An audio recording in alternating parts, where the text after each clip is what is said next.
salaamaaleykum mbokku téléspectateurs yi am mbégte gu mag di dellu seeg yéen ci seen édition spéciale di ngeen ko xamee ci jamono ji gis nañu ci conseil des ministres le président de la république waxoon ne war nañu jël ay motuwaay pour ñu delluwaat ci njàng mekk njàngale mi dégg nañu le ministre éducation nationale annoncé datu reprise yi nga xam ne ñu ngi ko jëmale ci njàng mekk njàngale mi loolu nag tax na tey jii ma am mbégte gu mag di dalal ci plateau bi ñoo xam ne dañuy liggéey ci njàng mekk njàngale mi ki nga xam ne moom mooy Mamadou Diène nekk coordination FAIRE moom laa dalal nii ci studio bi moom moo nekk sama càmmoñ keneen ki di Badara Alfred Camara mi nga xam ne moom aussi mu ngi nekk ci cadre unitaire ci njàng meek njàngale mi dinañ ci dellu si léegi ci présentation bu gën a yaatu ci sama ndeyjoor ma dalal ci tamit Pape Laye Mbeng xam ngeen ko ci kër gi mais tey dañ ko fi prier mu mun a waxtaan ci coordination kii boobu nga xam ne COSYDEF bi nga xam ne moom mooy seen coordinateur looloo tax ma prier leen ci plateau bi ñu waxtaan bu baax ci seen édition spéciale damay door ci ki nga xam ne moom moo nekk sama càmmoñ Badara di Alfred Camara sëñ bi maa ngi lay nuyu. maa ngi lay fay. Fallou Ndaw Fallou Ndaw. di rafetlu dal. di kontaan loolu si invitation bi. et di yaakaar ne lu ñu fi waxtaanee.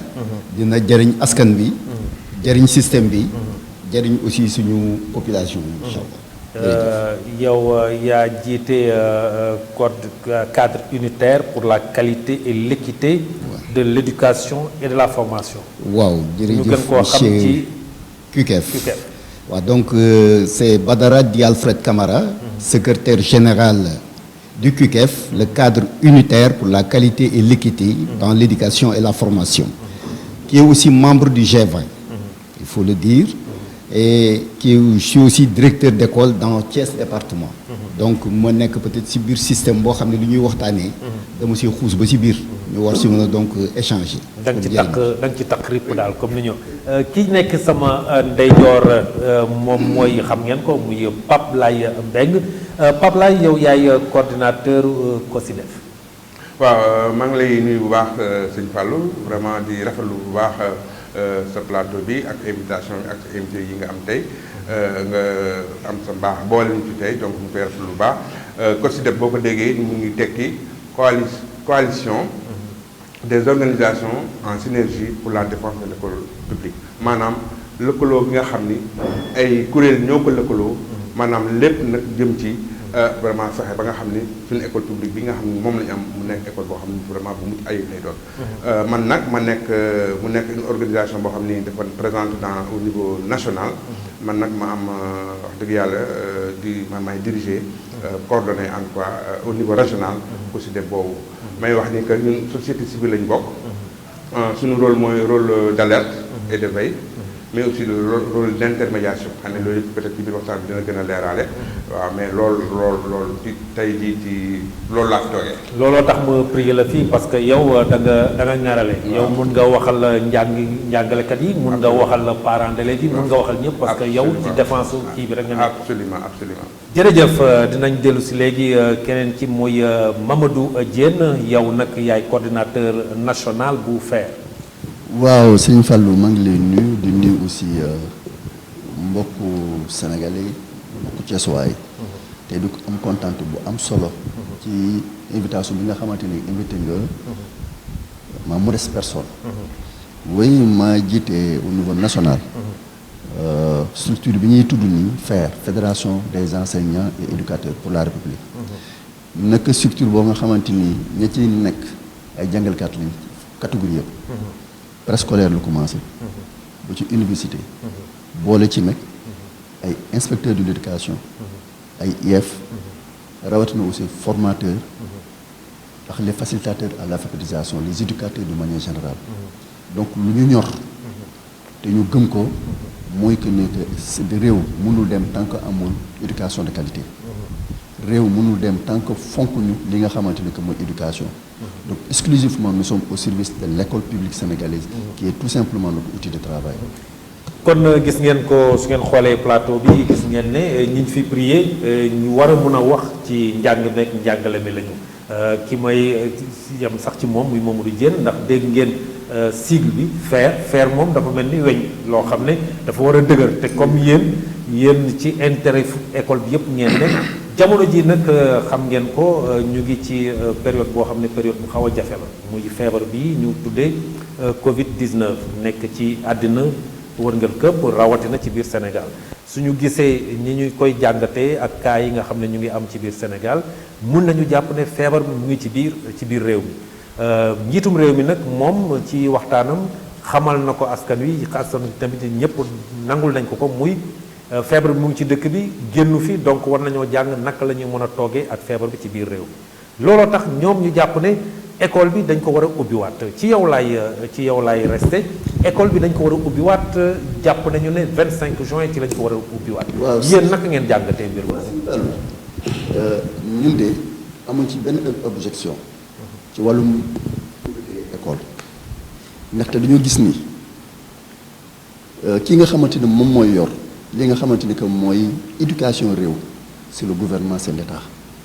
Donc naturellement état bi nga xamante ni am na toutes les informations de manière globale fii ci biir Sénégal bu décider ni non seulement dañuy vivre avec la présence de la pandémie du virus en même temps aussi nag jugé naa que ni war nañu mën ubbi école yi man jàpp naa ne que l'exclusivité de l'éducation au Sénégal état la de même que la santé ak li nga xamante ni mooy sécurité ñun en tant que des bras techniques muy nekk ay jàngalekat lu ñu war mooy xool est-ce que conditions yi nga xamante ne soxla nañ ko pour mën a jàng ak jàngale ci jàmm nekk na sur le terrain.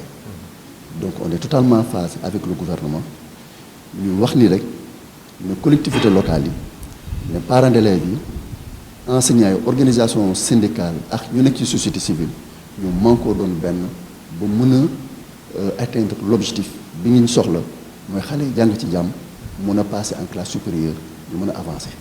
dinaa dellu si ci yow donc su ma déggee sa galan mooy daal yéen d'accord ngeen pour njàng mi ubbeekuwaat li ci des mooy xool ndax conditions yi réunir na pour ñu commencer. dinañ ci ñëwaat benn par benn. ma ñëw ci Badara yéen nu ngeen jàngatee mbir mi est-ce que jàpp ngeen ne am na opportunité pour ñu ubbiwaat njàng mi wala déet. waaw jërëjëf sëñ Fallou jërëjëf samay naataango ñun moom comme ni ñu ko waxee rek rôle bu ñu nekk rôle veille ak alerte la. amaan na ni ñu ngi bokk ci kuréel bu ñuy wax G20 di donc benn kuréel buy regroupé lu ëpp ñaar fukki syndicats ak juróom-ñaar waaye ñu considérer que ce sont des syndicats qui n'étaient pas majoritaires lors d'une élection je mets entre guillemets du ma ci sore donc mosuñu see wax mais ñëpp dégg nañu ni fu ñuy waxe et suñu wax toujours moo doon que ubbi actuellement école erreur la d'accord ñu si mais waxuñu ne duñoo d'accord aussi année blanche ñun on est pour que l'année soit sauvée mais il faudrait que ñu def une ouverture opportune une ouverture pertinente une ouverture réfléchie ba lépp mën a tegu mais ñu bañ a def ouverture à plusieurs vitesses d'autant plus que ne fu mu nekk nii gis nañu ne jamono bi nu mu tëddee ak nu nawet bi commencé dugg ak mbirum kit yeeg yooyu yëpp daañu ci dikk donc lu bare def see des donc ñun en tout cas suñu position moo doon waruñu ko woon mën a ubbi léegi xamuñu lu gars yi di njëkkante ak lu ñuy përëpërëx bien vrai que nag ne am nañu ci suñu xalaat ak suñu gis-gis voilà. sama problème bala may dem ci Pape Laye mooy yéen buggu leen année blanche mais buggu leen tamit ñu ubbi léegi mais loolu dafa xaw a jafe de ci situation bi ñu toll nii. waaw mais parce que nit koo confié wul woo ko mënoo xam lu muy xalaat mën nañu sauver année bi mais am nañu suñuy proposition bu fekkee ne mën nañu xuus si loolu ñu xuus si léegi. dinaa ñëw léegi kon yéen am ngeen ay solution bien sûr dinaa ñëw léegi ci solution yi nga xam ne moom lañ bëgg a prôné Pape Laye yow ci intérêt école bi ngeen nekk jamono ji tëj nañu arrêté nañ depuis mois d'avril mars avril ñu ngi mois de juin état bi nee nañu dinañu ubbi 25. yéen intérêt école bay leen tax a jóg naka nga gisee mbir mi est-ce que war nañu mën a ubbi njàng mi war nañ ko mën a continuer wala dañoo war a def année blanche wala dañoo war a sauver année bi. merci beaucoup Fallou ci laaj bi ma laaj moo xam nekk laaj bu am solo li ma mën a wax rek mooy li nga xam ne moom nga mooy position COSYDEP par rapport à ça. xam nga comme ni ko sama naataango bi waxee Alfred. année blanche benn jàngalkat bu année blanche benn élève bu ko année blanche benn parent bu ko. donc su état bi décidé di def ay pexeem. pour sauver année blanche pour bañ a année blanche boobu am. ñun suñu devoir en tant que acteur de l'éducation. mooy jëm ko accompagner ko dans la mesure du possible. état bi nag consulté na am na ñu mu consulté ci acteurs yi. par rapport ak cette décision là. ñun ko si def ci lañ bokk. mais ba mu ñu consulté aussi ñun dañ ko defal ay propositions. parce que waxuñu woon le 25 lay ubbi def na rek lan ngeen di xalaat par rapport ak ouverture ñu defal ko ay propositions. suñu proposition moo doon wax dëgg yàlla teel na parce que le 2 bi ñu jógee. ak raison yi état bi évoqué pour tëjaat école bi. lan moo fi changé ci diggante bi. c'est ça la question. enseignants yooyu ouverture boobu ñu def le 2. est-ce que évalué nañ ko. yan problème ñoo ci am. yan réussite moo ci am. yan échec moo ci am. loolu yëpp wax dëgg yàlla waroon nañ ko mën a xam bala ñu caa dem. donc par rapport à ça ñun loolu lañ ko waxoon ne ko d'abord nañu évaluer li nga xam ni moom lañ jot a def. apparemment même bu ñu ko defee nit ñun amaguñu résultat yi. beneen bi moom mooy aussi état comme ni ko Diène waxee sànq moom la ñu dénk njàngale bi donc moom moo am la responsabilité. ne damay ubbi wala damay tëj. moom bu ne dafay ubbi. jàpp nañu kat que moom xëy na jël na ay matukaayam. ba mu mat pour mën a tijji. tey jii gisoon nañu que te le 2 ba ci liñ ci xamagum ñun. amoon na ay problème problème yi ñu ngi woon ci dispositif sanitaire bi xam naa dañu ci duggaat. dispositif boobu ñun ci moo ñu gën a intéressé. parce que li ñu intéressé dans cette situation là. mooy que xale yi. élèves yi nekk en sécurité. mooy que jàngalekat yi nekk en sécurité. mooy que conditions pédagogiques yi ñuy dugal mu nekk des conditions pédagogiques efficaces pertinentes et sécurisées. donc loolu su amee ñun dafay dalal suñu xel ñun. dalal xelu jàngalekat yi dalal xel bi ci au passage ñu et c'est important de le dire parce que en fait bi ñuy ubbi le 2 enseignants yëpp d'accord ñu woon de. mais malgré ça ils sont partis. parce que booba xëy na jàppoon nañu ñoom bu ñu demul jàngale ji.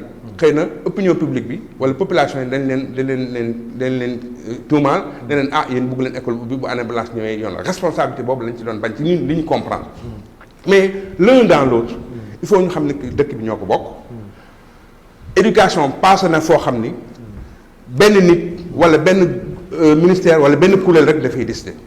éducation c'est une question communautaire. tout à fait surtout fi ñu toll jamono bi ñu toll nii loo ciy def. wax dëgg yàlla li gën. mooy waxtaanal ñu ngi ko seq.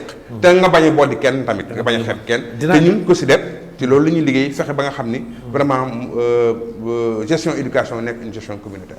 dinaa dellu si ci yow nee nga yéen consulté nañ leen. am na ay propositions yu ngeen joxe woon. ñoom ubbi nañu dinaa dellu si pour xool ndax propositions yi ngeen joxe woon. ci ni ñu ubbee est-ce que ces propositions yu la jël nañ ko en compte. may rappeler rek ne ñoom dañu ne dinañu ubbi école bi le 25 juin. fixé nañu aussi date examen yi. parce que nee nañu bac dinañ ko def bac général dinañ ko def le 2 septembre.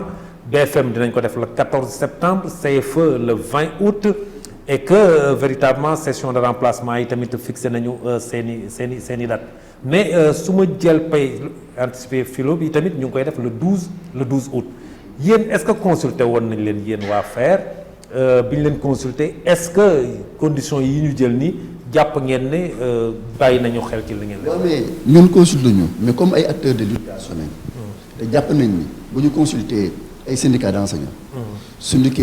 Consulter l'association des parents d'élèves. ak société civile. consulter aussi nag yeneen acteurs yi nga xamante ne ñu ngi ci beneen niveau. jàpp nañ ni loolu rek ça suffit largement. parce que peut-être bi ñuy déplorer. ñun personnellement. mooy que ne lii nekkutuñu ci crise scolaire. mais c'est plutôt une crise sanitaire. donc comme crise sanitaire la. et base bi am na solo. pour ñu déglu leen. jàpp naa ne foofu noonu. accepté naa li nga xamante ni que waa G20 def nañ ko comme revendication. wala bon cri de cœur. mooy nañ leen boole. ndaxte c'est des syndicats légalement constitués. boole ñoom G20 ëpp nañ plus li nga xamante ni que waa G7. donc côté boobu moom honnêtement d'accord na mais lu am solo mooy est-ce que l'année est récupérable moi je dis que l'année est récupérable ndaxte année boo ko diviser 3 trimestres la. premier trimestre amoon nañ 275 quantum horaire heure en termes de quantum horaire qui a été respecté nga jël maintenant que deuxième trimestre 288 heures de quantum horaire là donc je peux dire que ne benn semaine moo ñu desoon pour ñu dem ci fête donc semaine boobu nga xam ne moo ñu dem ci fête mooy période de journée ouverte la pour joxe cahier composition yi mu des maintenant le troisième trimestre en ce qui concerne le troisième trimestre te boo seetee bu dee bac la fin mai la gars yi daan def évaluation du deuxième semestre début juin ñu def les anticipés de philo premier quinzaine du mois de juin ñu organiser que les CFE donc approximativement 57 à 60 jours la ñu am ce qui correspond à 97 heures les 97 heures ak li nga xamante ne gouvernement bi teg na ko mën nañu ko récupérer donc naturellement que l'année scolaire est tout à fait récupérable li may wax mooy non bala ngay dem ci loolu l'année scolaire est tout à fait récupérable découpé nga premier semestre bi jeexoon na mais deuxième semestre bi on a perdu presque 3 mois bu ñu fekkee ne reprendre nañu le 25 anticipé philo nekk le 12 examen yi nekk le 2 on sera approximativement Sëñ Fallou 2 mois de récupération deuxième semestre persuñu dara ndaxte 3 mois la on n'a pas perdu 3 mois ñu ngi waroon jël fête le 21 mars ba jusqu'au 6 avril une semaine moo ci desoon te une semaine boobu moo nekkoon période bi nga xamante ni dañ jën def journée porte ouverte pour joxe cahier de composition que ce soit école élémentaire secondaire comme moyen nee naa la en tout c'est 288 heures donc 288 heures benn semaine nga ci dindi mooy 5 heures ndaxte une année scolaire une semaine c'est 5 heures de temps. pour le deuxième semestre. pour le deuxième semestre. fekkoon ne rek jàlloon nañu ba dugg ci deuxième semestre bi ñaata heure ngeen di am. moom laa la wax ni 88 heures la ñu jàngale. en deuxième semestre. deuxième trimestre. mu desoon troisième trimestre. nee naa la ci troisième trimestre 60 jours la ñu ci waroon jàngale. autrement dit 97 heures la ñu amoon en termes de quantum horaire boo seetee bu fekkente ni.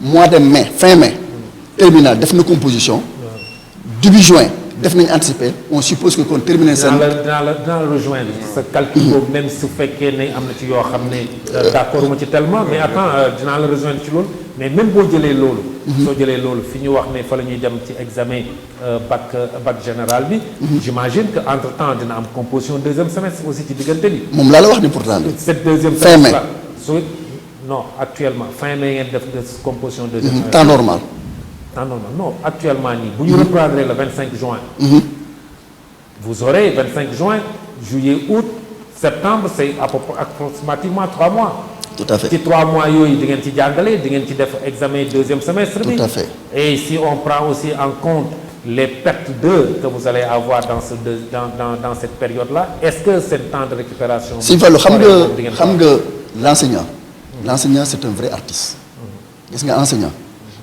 na ma xam ne samay mbokk jàngalkat le don de soi amul ku lu ci jàppale ku lu ko ci mën li ñuy demander kay mooy comme le président de la République jox na instruction ferme pour que les écoles ouvrent dans de très bonnes conditions malgré que là le virus est présent c'est au ministère de tutelle formation professionnelle ak éducation ñoom ñoo war a rendre exécutoire les décisions du président de la République tout à l'heure ministre bi dans l'intérêt de qui?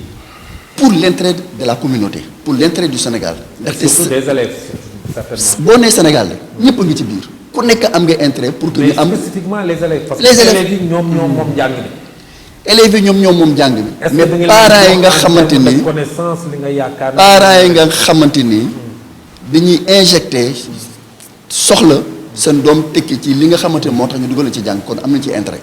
état bi nga xamante ni injecté na ay milliards bu sañoon enseignement de qualité la ñu am mais li ñu demandé rek mooy bu ñu taxawee ne problème amul on se leurre ñun ñëpp Sénégal dëkk ñu planète Mars ministre bi jël la décision ne dina def une tournée au niveau de la zone sud qui est terriblement impactée et par la pluie et par les abris provisoires qui sont plus ou moins délabrés dire que li ñu bëgg mooy bu ñu ko orienté école yi nga xamante ne amul problème na dem mettre le doigt là où ça fait mal en relation avec la communauté très rapidement ñu trouver quand même des palliatifs pour régler ce problème loolu yëpp un seul objectif ñu mën a assurer mën a am le suffisamment de quantum horaire pour def un enseignement de qualité. dinaa ci dellu si mais moi j'ai comme l'impression que l'objectif c'est tout simplement sauver l'année sans pour autant regarder est-ce que l'année est sauvable est-ce que réellement les conditions sont en place dinaa ci dellu si léegi mais ma dem ci sama waa ji yéen nee nga consulter mais quand même nit ñi mënuñu toog élèves yi war duñu jàng parce que c'est suñu xoolee intérêt élèves yi mooy ñu jox leen jàng ñoom ils ont droit à l'éducation qu'est-ce qu'il faut faire. waaw jàngale bi wax naa la ko sànq mosuñoo d'accord ne na année blanche am mosuñoo d'accord ne école bi bu mu ubbi mais bu ñu koy def ni ñu koy teg ci ay anam yoo xam ne bu ñu ko defee daañ lépp lu ñu ci doon séntu daañu ci wax benn man organisation ba ma nekk c'est le cadre unitaire pour la qualité et l'équité donc c'est deux notions fondamentales. non sa tur yi moom dafa am solo. merci. qualité et équité. voilà léegi lan ngeen benn donc fii la ñu bëgg def yow ci boppam wax nga ko léegi qualité moom amul ci lu ñuy def ubbi pour ubbi la bien vrai que nag le système sénégalais est mondialement reconnu par sa manie moom inimitable de sauver les années moom chaque année dañu koy sauver je pense que ne loolu moo tax ñu xam lan mooy système sénégalais le système éducatif sénégalais en réalité daaw par exemple bu ñu jëloon l'année 2018 2019. qu'est-ce que vous proposez parce que soo ne ma chaque année dañuy sauver il faut accepter aussi que chaque année dañuy sauver. xam nga l'année scolaire 2018 2019 c'était 1336 heures. cette année-ci c'est 1296 heures. am na benn gap de 35 heures. mais malgré tout on a toujours dit que le Sénégal va fonctionner avec 900 heures. bu ñu ko mooy norme yi bu ñu ko amee baax na. mais généralement on tourne toujours entre 600 et 700 heures et ça c'est ce qu'on appelle nous une année normale donc en 2018 2019 on se situe toujours entre 46 à 54%. présentement non seulement def nañu c'est vrai premier trimestre bi mën nañu considérer ne normal na mais peut-être sama naataangoo bu coordonnateur de l'affaire lu mu fàtte mooy si deuxième trimestre bi il y a eu 2 mois de grève yoo xam ne ñun en tout cas G20 comptabiliser nañu ko waa G7 nee nañu ñoom def nañu 94 heures de grève nga ñëw nag loolu dolli si 3 mois de Covid donc généralement il y a 5 mois yoo xam ne ñu ngi ko toog jànguñu ko 5 mois nga bëgg a rattraper en 1 mois parce que man damay gëm ne mois de juin mënuñu ko comptabiliser comme étant effectivement mois bu ñuy jàng. oui parce que c'est le 25 juin. c'est le 25 juin on vous demande boo ñëwee na nga def levée des couleurs na ngeen jàngale les gestes barrières na ngeen joxe les kii et cetera donc boo moytu toute cette semaine là sera benn semaine boo xam ne sera là à préparer les enfants à vivre avec donc juillet ngay jàngale 1 mois nga bëgg a rattraper 5 mois c'est pas possible la qualité n'y est pas la pertinence n'y est pas l'équité n'y est pas.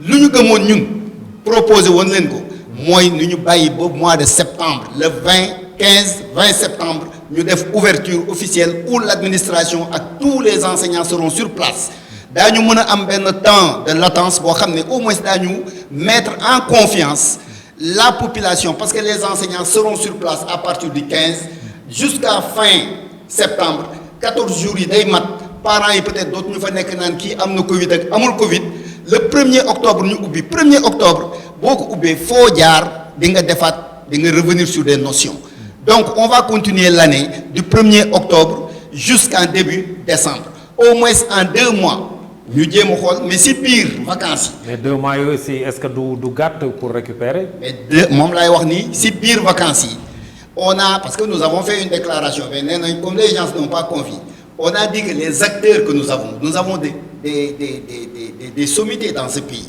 Il faut le reconnaître. Je ne vais pas sortir de Thiès, mais nous disons l'inspecteur Talla Faye. Est-ce qu'il a été convié pour donner son idée ou sa pensée par rapport à cela? Amoul? Oui, bon, peut-être on ne peut pas aussi consulter tout le monde. Merci, mais allons-y, ci 2 octobre, ñu ubbi 2 octobre, après def examen. Voilà, très bien. Mais si biir vacances yi lii ñuy toog mais les gens vont voir ñu mettre en place un programme minimal. Ce qu'on appelle nous un programme minimal au niveau du QF, au niveau du G20, c'est-à-dire que nous avons vu que le programme au niveau de l'élémentaire, du moyen secondaire, même du supérieur, est un programme extrêmement vaste. Nous nous rattraper tout ce programme en 2 mois, en 3 mois. Mais du moment que nous reconnaissons, nous avons fait le premier trimestre. ñëpp def nañu ko. Deuxième trimestre am na ñoo xam ne ils n'ont même pas évalué. Je prends le cas de Thiès département évalué wuñu ko. Je prends le cas de Thiès de Kaolack département évalué wuñu ko. Mais au moins ñu génne benn programme minimal boo xam ne dans les 2 mois dana mën a englober premier trimestre bi. ak deuxième trimestre bi ñu ni lii bu ngeen ko jàngalee. on peut valider nous valablement cette année-ci. élèves yi mën nañu leen valider si lii. bu ñu ñëwee octobre ñu jàng si loolu au mois de décembre ñu def évaluation yi et là.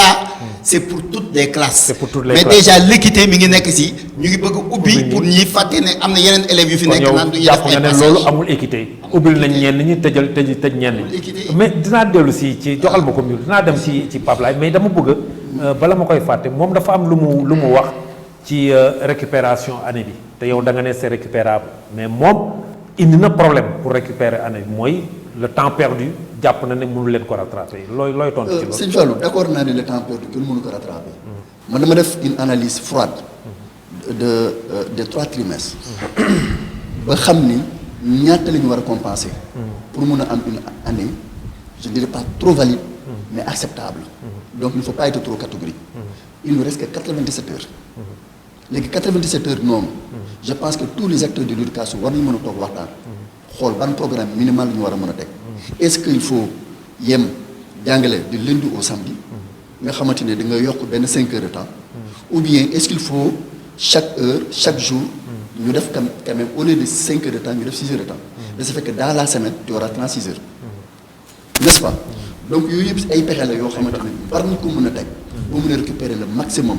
mais fu ma d'accord ak moom mooy par rapport maintenant à l'équité. personnellement ñun waa FAIRE. bu ñu sañoo. reprise dafay am à partir de deuxième quinzaine du mois de septembre. avec comme objectif. à 2 temps. premier temps mooy les classes d'examen mën nañu démarrer. à partir du 1er octobre su ko defee yeneen classes yëpp ñu bàyyi. ndax lu tax loolu. mooy boo jëlee les écoles de formation professionnelle. bi nga xamante ni man foofu laa nekk.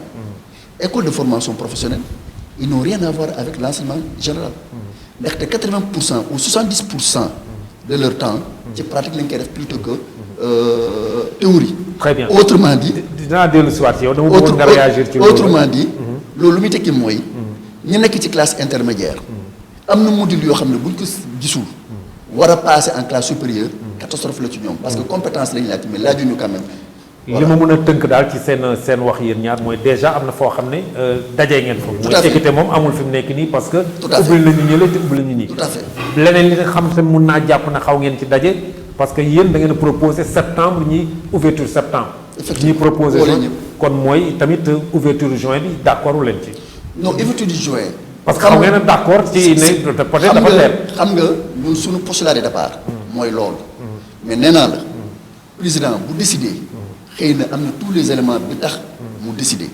c'est en charge maintenant au ministère de tutelle formation professionnelle et l'éducation de rendre exécutoire les décisions du président de la République en incluant tous les acteurs de l'éducation de la base au sommet pour que effectivement le challenge que nous nous sommes fixés ñu mën ko réussir à 100%. dinaa ci ñëw parce que fi ma li may jàpp nii rek mooy am na fu ngeen di xool mooy bés bu mbir mi kiiwul bon ça ne sera pas le président de la République mais ñi ko war a exécuter sur le terrain yooyu moom solution de facilité dinaa ci dellu si léegi.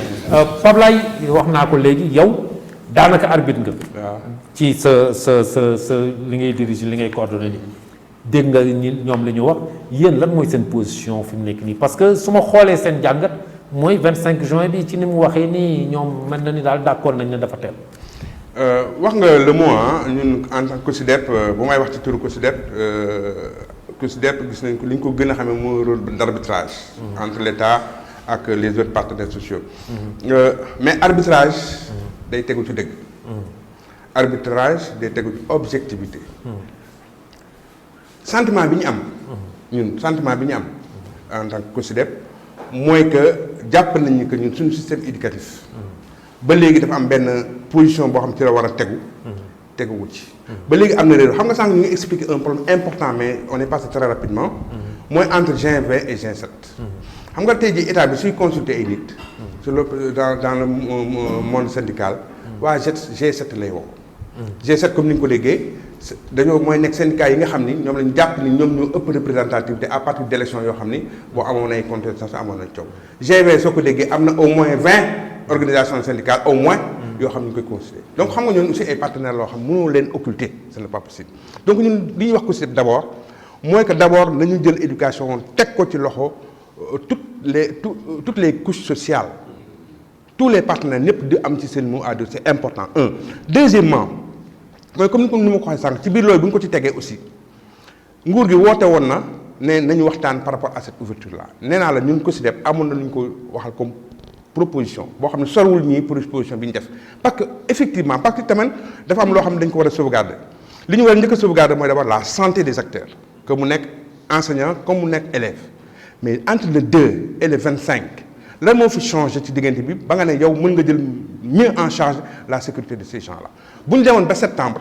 donc on aurait pu d'abord dañ mën a jël les dispositions ensuite xëy na sur le plan sanitaire on aura fait des avancées sur la lutte contre le coronavirus ak yu bëri moo tax ñu yóbbu ko ba foofu ñu proposé leen nañ ko démarrer septembre mais ay la yónni ñoom ñooy décider donc ñun fi mu toll nii lan la ñuy wax mooy que comme décidé nañ dañuy ubbi le 25 kon dafa am loo xam ne dañu ko war a matal li nga xam ne c'est à notre disposition c'est-à-dire c'est à la disposition de l'État mooy que le dispositif sanitaire assez de gel dans les écoles am na ay écoles yoo xam ni et benn gel lañ leen joxoon pour toute une population scolaire jaaduwul nañ ko mottali assez de masques pour élèves et enseignants enseignants yi nañ leen testé parce que si def dafa waxoon dès le départ même avant le 2 que balaa benn enseignant di dugg ci benn classe nañ ko testé defuñu ko la preuve gis ngeen li xew donc test yooyu c'est indispensable beneen bi moom mooy aussi on demande aux enseignants dans les écoles ñu dugal ce qu'on appelle benn salle d'isolement mais les enseignants ne sont pas des personnels de santé pour gérer une salle d'isolement c'est technique c'est sanitaire yaa ngi dégg beneen bi aussi jàngalkat yi bala ñooy dem ci biir classe yi mais war nañ leen former à la gestion de crise à l'enseignement sous la crise naka la ñuy jàngale ci biir crise xamuñu ko am dans certains pays yoo xam ne ont l'habitude d'avoir des crises boo demee seen jàngalekat yi ils sont formés à ça xam nañ ko mais ñun tey boo jëlee jàngalkat dugal ko ci ab classe dans ces conditions là xamul naka lay gérer parce que la première chose aussi à gérer mooy la psychologie de l'enfant par rapport à cette crise là xale bi naka nga koy mettre en confiance naka ngay fexe qu'il n'a plus peur pour que yow li ngay jàng mu mun ko dégg mais tant que loolu amul xamoon nu mu koy defee jàng ko c'est des problèmes donc yooyu yëpp ñun pour ñun ay préalable la yoo xam ne pour ñun jàpp nañ ni que état da ko war a matal bala ñuy dem le 25 te ñun loolu lañ ko wax maintenant li ci nekk mooy nga baal ma rek ma terminer foofu gars yi wax nañ ko Sénégal depuis plus de 10 ans on ne fait que sauver des années scolaires ce qu'il faut c'est sauver le système scolaire c'est ça qu'il faut c'est ça qui est responsable tey jii kan ci ñun moo amul l'impression que on est dans le colmatage kan ci ñun moo amul impression que qu'on est dans le forçage kan ci ñun moo amul impression que on ne maîtrise pas ce qu'on fait on est dans le tâtonnement xam nga ñu ngi wax affaire sauver année pour bañ am année blanche mais am année blanche moo gën ay nit yu dee am année blanche moo gën ay élèves yu dee am année blanche moo gën ay jàngalekat yu dee mais c'est ça le problème ce système là man au contraire li ma gis mooy on aurait dû profiter de l'installation de ce virus là pour régler ay problèmes yoo xam ne daf ko cay fekk dafa ko gën a leeral enseignants yi tey jii ñoom ñëpp ndeysaan et c'est vraiment l'occasion de leur rendre hommage ñoom ñëpp dañoo jël seen i revendications seen i bagages kii ay utilisation teg ko fële mais je t'assure que tey jii bu ñu waree dem dans une année de qualité avec une éducation de qualité et cetera il faut que tous ces problèmes là soient réglés mais bii daf ciy jàmp rek mais vraiment moi je pense que Pape c'est bien bala may dellu am na lu ma la bëgg a relancer xam nga yéen vous êtes là pour la défense de l'éducation. Absolument. Question boobu posé naa ko léegi mais quand on parle de la défense pour l'éducation centrale bi c'est l'élève c'est l'enfant. Bien sûr.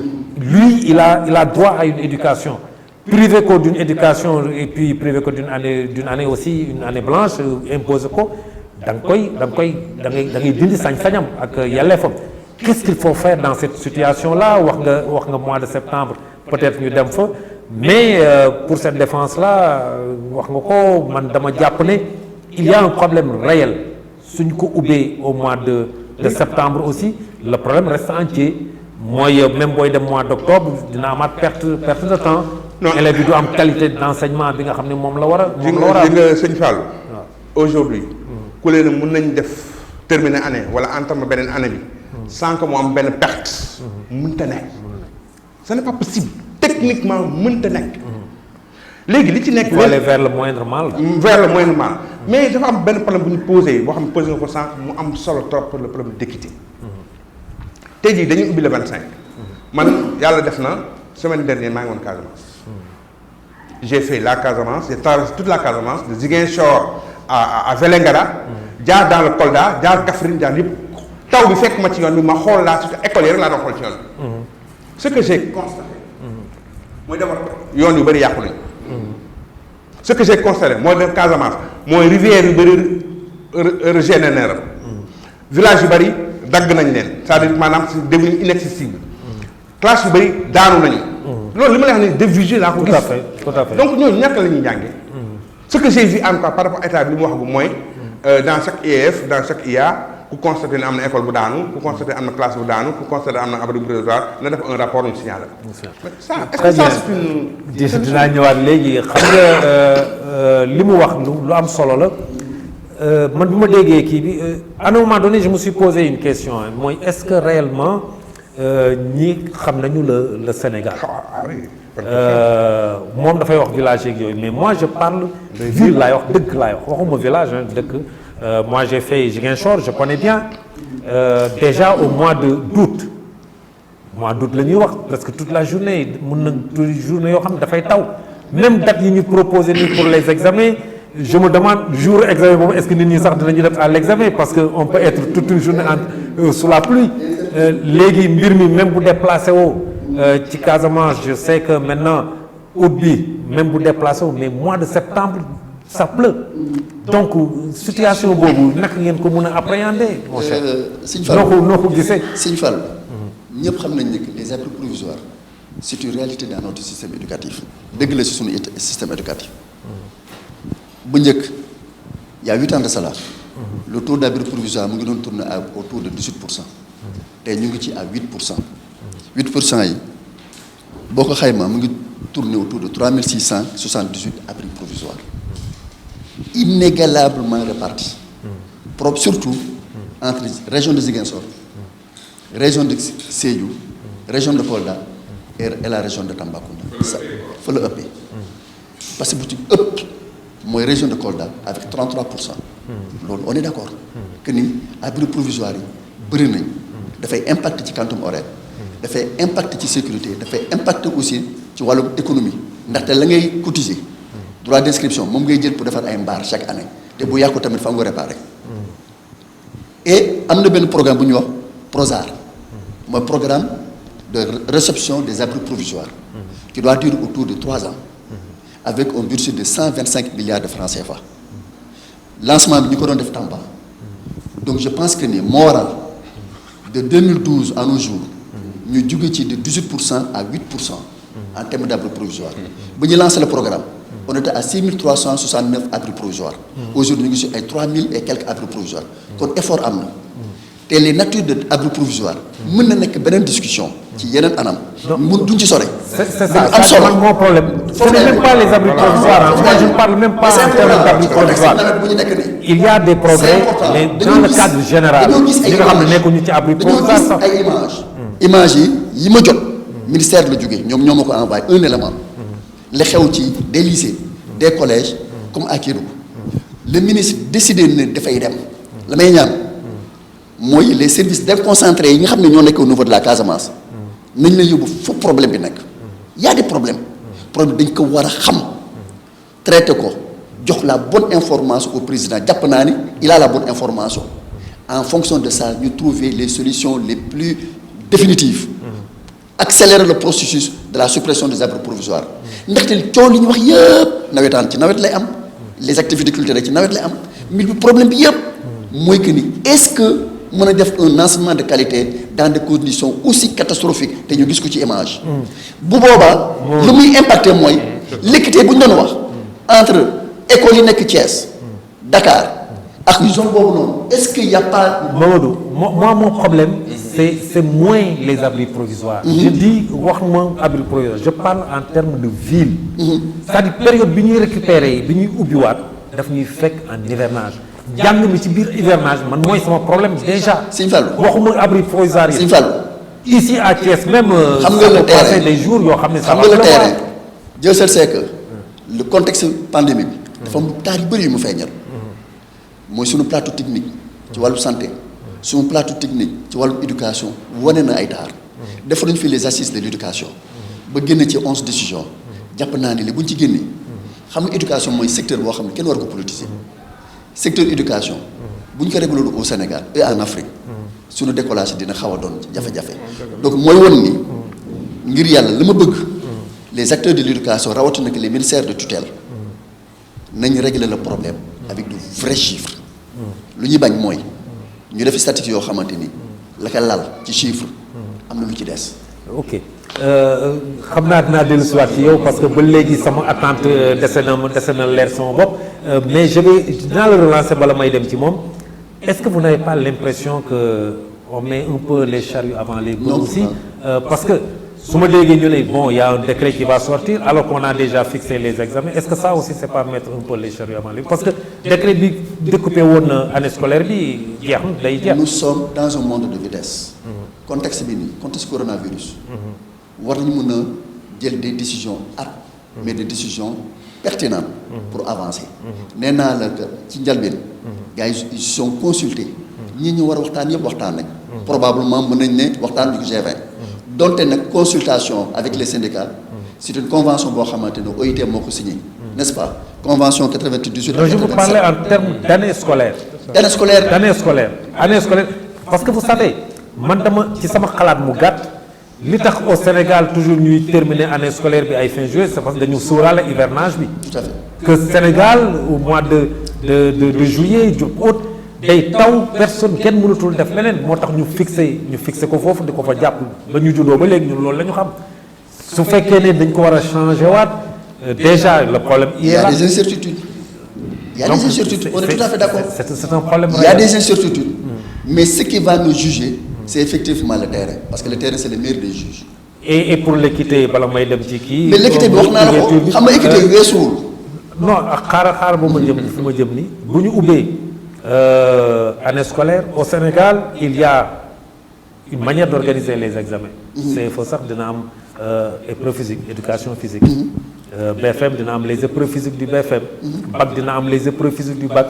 ubbi ngeen mais waxuñu dara ci examen yooyu les épreuves physiques du BFM les épreuves physiques du bac est-ce que là on n'est pas en train de pénaliser les élèves parce que am na yoo xam ne loolu mooy seen matière aussi. pour mën a combler.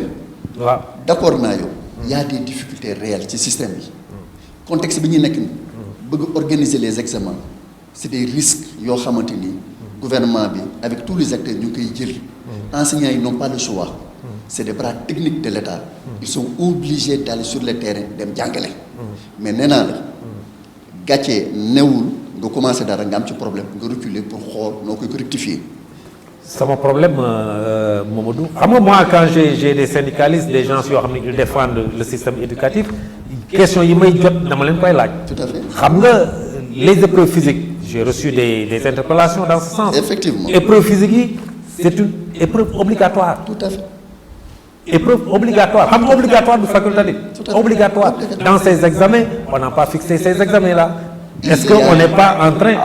est-ce que je peux rapidement cette question là parce que en vérité boo xoolee protocole bi ñu njëkkoon génnee pour le 2.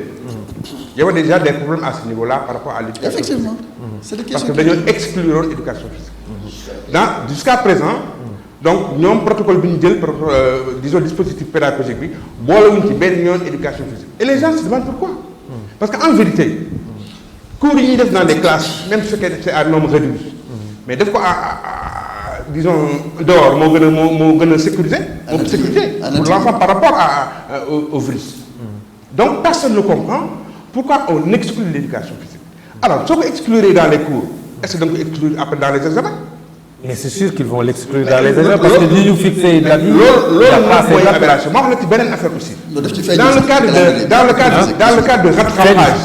waaw loolu moo tax bu comme feeñu ci. donc ñoom beneen bi aussi mooy dans le cadre de la récupération de certaines heures dans certaines matières boo jëlee philo par exemple en terminale élèves terminale ñaata heures de philo la am dans la semaine. 6 heures. 6 heures. Tout à fait. Dans le réaménagement ñaata heures de philo la am dans la semaine 2 heures. Donc li ñuy wax naan bon donc dañuy am 5 semaines de cours et cetera mais c'est pas 5 semaines de cours. C'est ça le problème, c'est pas 97 heures de cours. Ce qu'on pourra rattraper, c'est peut-être une trentaine d'heures maximum. Loolu la nit ñi di fàtte. Donc en vérité li nga xam ne li dëgg mooy rattrapage bi ñu bëgg a def man bokk man dama là waxatuma en tant que chef damay wax en tant qu'enseignant dans les classes man jàngalekat laa. man jàngalekat laa. loolu ñu bëgg a def man j'appelle ça du colmatage. du forçage teg bépp jàngalekat et je défie tout enseignant nag boo xam ne mën na justifier lii daal na mën nañ ci rattraper tu es loin de la vie. Et il y a un autre problème loolu question ouverte la pour yéen ñëpp muy ñu nekk ci intermédiaire bi parce que xale bii def sixième secondaire bokkul ci ubbi bi te ñooñu ci formation base bi ci la bokk. ñooñu ñooy dem d'ici quelques années parce que su fekkee ne on parle toujours de cette baisse du niveau au niveau de l'enseignement très souvent parce que socle du fondement bi moo baaxul élèves yi ñëw troisième am problème dem première terminale am problème su fekkee ne dañoo ubbil pour les classes d'examen alors que ñeneen ñi aussi xooluñu nan la ñu rattraper seen quantum horaire est-ce que loolu aussi du problème. problème moom je pense que ne du ñuy discuter ci ay problème discuter wuñu pour xool ndax du problème nous allons discuter sur les problèmes tout ce qu'il y a ici c'est des problèmes il n'y a pas en fait qu'est-ce qu'il faut faire pour résoudre ces différents problèmes loolu parce que sëñ Fallou il faudrait que nit ñi accepter une chose ñun lu ñu lay wax rek mooy suñu position je t'ai dit dès le début que nous n'étions pas d'accord et nous ne sommes pas d'accord bien vrai que nag comme ils l'ont si bien dit l'État est un tout bu ñu fexee ba décision jib ñun malgré que nous avons dit que mënul ne gëmuñu ko mais nous mettrons tout en œuvre pour que cela réussisse bien vrai que ñu xam ne nag réussite boobu problème dina ci am. Je te donne un exemple Serigne Mbengue ñëw na ci léegi rien que pour kit scolaire mais boo lire ci protocole bi sànq rek ba muy ñëw maa ngi liiraat protocole bi duñ ne la le matin na directeur bi walla benn membre équipe. Comité de veille bi taxaw ci buntu bi élève bu ñëw na jël thermoflash bi xool température mais ñaata classe ñaata école ñoo amul thermoflash mais duñ jeex duñu xaaj je prends tout simplement le cas de Thiès département dans la commune de Kër Mousso sur 37 écoles 18 thermoflash li ñu am ça veut dire que ne écoles yi ci des yëpp bu leen neexee ñu ne duñu ubbi parce que ñun amuñu lu ñu testé nit ñi. lu mu wax c'est vrai les masques là ça pose problème masques yi ma gis ñu jox gars yi c'est des masques yoo xam ni man su ma ko takkee en 2 minutes je m'étouffe tu vas donner ça à un élève pendant 5 heures 6 heures de temps c'est pas possible donc ñoom même le protocole sanitaire boo dégloo bii pas dans l'ouverture ils ne sont pas tellement appesantis là-dessus lenn mooy seen problème mooy na école bi ubbi na école bi commencé comme ils l'ont dit sauvons l'année pourquoi sauver l'année en tout cas ñun suñu gëm-gëm ñun mooy c'est le bac qui intéresse l'État c'est pas les autres cours il faut le dire il y a les écoles privées à Dakar où pratiquement ils n'ont jamais certaines écoles privées les cours à distance le téléenseignement la plateforme ça a tellement bien fonctionné parce qu'il y a des gens qui ont eu déjà des préinscriptions etc mais il faudra sauver ces élèves-là qu'il faudra immédiatement ouvrir cette école-là pendant ce temps et faire les examens avant septembre loolu kese moo fi nekk leneen lu ñu la wax nag man gëmuñu ko. En tout cas man date d'examen yi CFEE 20 août. dikk nga ci beneen cas bu am importance. dafa wax léegi problème mu EPS mais EPS effectivement mais c'est une discipline obligatoire mais dans les textes on vous dit que booy def examen benn discipline obligatoire boo ko deful mais motif de tu échoues ça veut dire que tey les élèves yu deful EPS te muy ab discipline obligatoire waruñu mën a am diplôme bi à moins que gars yi génnee beneen décret mooy la may wax sànq que gars yi revenir sur un programme minimal mais kooku doo xëy toog sa bureau yow kenn nga def ko da ngay woo nit ñi tous les acteurs qui sont là les gens en discutent on partage mais on a discuté certes avec le G7 qui a validé tout cela je salue nag au passage l'ensemble des enseignants parce que quand même il faut reconnaître que les enseignants sont partis dans des conditions difficiles mais bu ñu demee 90% en tout cas ne sont pas retournés ils sont restés. Moi j'ai des camarades qui sont à Kaffrine mais duñu fa toog malgré la difficulté malgré le fait que xamuñu dañu ubbi ak duñu ubbi c'est pour vous dire que ces gens-là bañu ñu jàngale mais qu'on les mette dans les conditions d'enseignement apprentissage vraiment pertinent. Très bien donc li nga wax léegi ci laay rebondir j'aime bien cette phrase là mooy tout est problème il faut chercher à résoudre les problèmes léegi nag école bi dañ koy ubbi le 25 il faut chercher à résoudre il faut faire de telle sorte que les choses se déroulent d'une manière optimale lan mooy solution fi mu nekk nii lan la ñu war a def solution boobu léegi ñu ngi wax ay solution nee naa la peut-être je ne dirais pas que le postulat de départ a été faussé ndax ñu fi toog yëpp benn yoon waxuñu ni nañ ubbi école reprise bi ñu commencé ko au mois de juin ñun ci suñu cadre jàpp nañ ne la meilleure façon d'ouvrir rouvrir l'établissement les établissements c'est au mois de septembre bu ñu koy ubbi aussi nañ fexe ba xale yëpp jàppandoo jël naa l'exemple de la formation professionnelle bi nga xamante ne foofu laa nekk nee na li jig enseignement général jigul formation professionnelle ndaxte formation professionnelle 70% ou 80% di temps xale ci atelier la koy def da nga am benn TDR boo xam ne 8 heures la commencé ba 8 heures ba 12 heures bon xale boobu bu fekkee ne dañ koy passeloo l'apprenant bu ñu koy passeloo en classe supérieure alors qu'il y a énormément de modules qui n'a pas pu apprendre ça pose problème donc on est le problème reste entier donc lu ma bëgg mooy lii na nekk un postulat de départ pour tous les acteurs de l'éducation rawatina ne ñi nga xamante ñoom ñoo war a ŋànk l'éducation mooy le gouvernement globalement nee naa la éducation ñaar yi daal nañ ko ci boolaale lépp loo xamante par loola dafay tardel njàng ak njàngale lépp loo xamante ne politique la dafay tardel njàng ak njàngale nañ ko régler de manière sérieuse du fait que les petits détails yi nga xamante ni parce que crise bi mën na fi amaat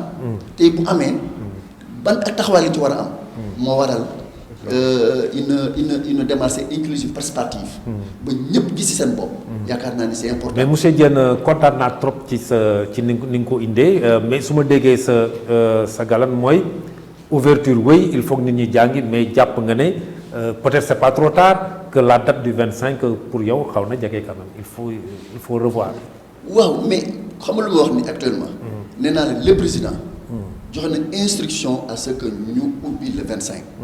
ndaxte éducation responsabilité état la nekk. mais mesure d'accompagnement yi des na. jàpp nañ ni la meilleure façon de le tester. ñu xaar ba le 25.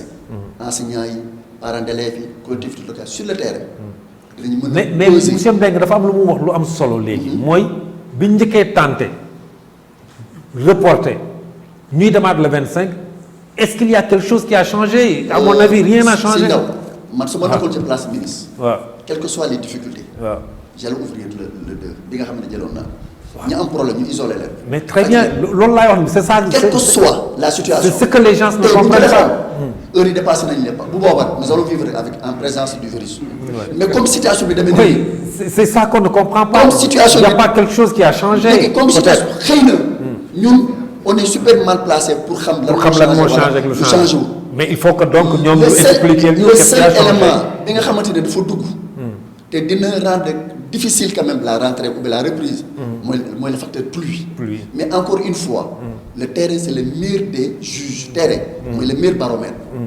comme le ministre décidé na dina entamer une tournée nationale.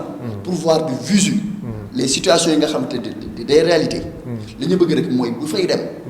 autorité déconcentrée yi nga xam ne ñoo koy dalal pour yóbbu ko. nañ ko yóbbu là où il y a le problème. pour trouver une solution par rapport à ces problèmes. soit bu dul ren. mu nekk d'une manière définitive dans l'avenir. très bien sama caméraman yaa ngi may wax ne waxtu wi xoj nañu donc je vais jaar ci yow Pape Laye. ça va être la dernière question en même temps nga tàggatoo situation bi ñu ngi nee nañ le 25 bon est-ce que dinañ def nañu defoon parce que bii bële tamit dañu woon le 2 toog au dernier moment la veille même ñun reporté waat nañ ko bii bu ñu ko reporté waatul ba nar a dem ci le 25 ouverture qu'est-ce qu'il faut faire yan mesure la ñu war a jël pour mun ci dugg. waaw moo tax sax en fait li ñu war a wax sax mooy que fas yéene nañu am nañu yéene pour ubbi le 25. mais pas le 25 la ñu ubbi. parce que loolu moo gën a kii c'est une projection. comme li ñu def dal le 2 mën nañu dalaat ah. mën nañu dem ba la dernière minute ñu ne non les conditions ne sont pas réunies. donc ça veut dire quoi c'est une question de condition. conditions yi nag dafa am ñaari conditions. dafa am conditions yoo xam ne dafa dépendre ci ministère. mooy matériel bu mat. mooy dispositif éducatif pédagogique bu efficace. loolu ci ministère la dépendre moo koy organiser. yóbbu matériel bu mat élève bu benn école ne aw ma gel bu benn école ne aw ma masque bu benn école ne kii encore que. pour la yaakaar le ministre moom nee na bu ci protocole bi lu ci manqué bu ne nii jàpp. mais ça aussi. mais loolu da koy wax rek. mais en vérité c'est trop risqué à dire. parce que école yi amul benn école bu mën a yëkkati loxoom. tout à fait ne matal naa lépp. tout à fait de jot naa lépp loolu il faut ñu xam ko. donc mais li ma ci invité état bi ci côté boobu moom mooy au moins na def tous les efforts qu'il faut. pour que école yi loolu ñu manqué woon mën ko am. njëkk nañ def une première approvisionnement ci pour le début. mais nañ complété.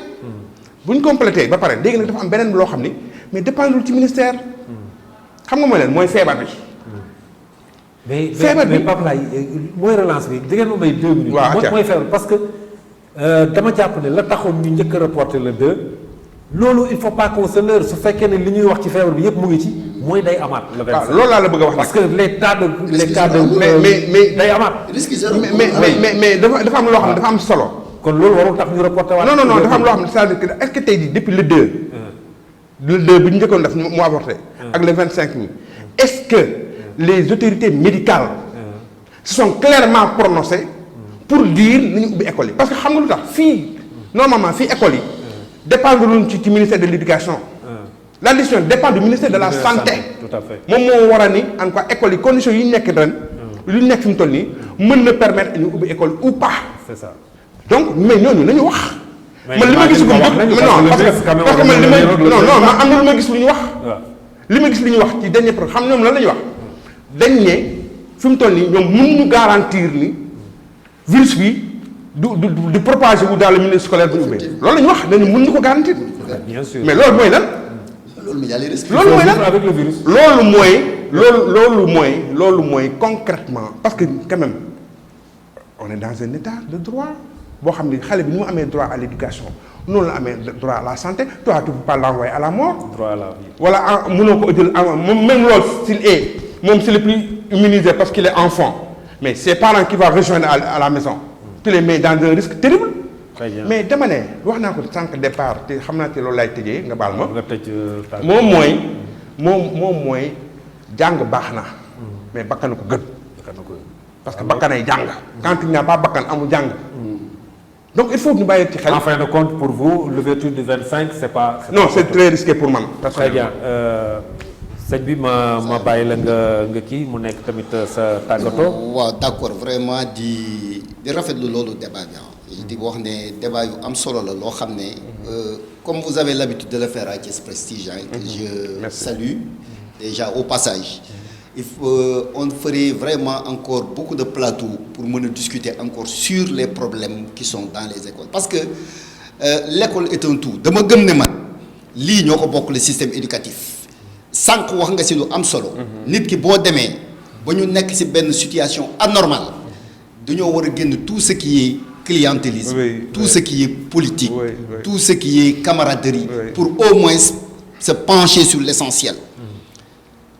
Autant je dirais que le G7 bu affaire bi commencé débloquer na 1 million jox leen autant le G20 nous avons acheté 2 millions de produits yàpp ko ci ñaari oto yóbbu ko bu ñu demee le ministre n'a pas rejeté ça.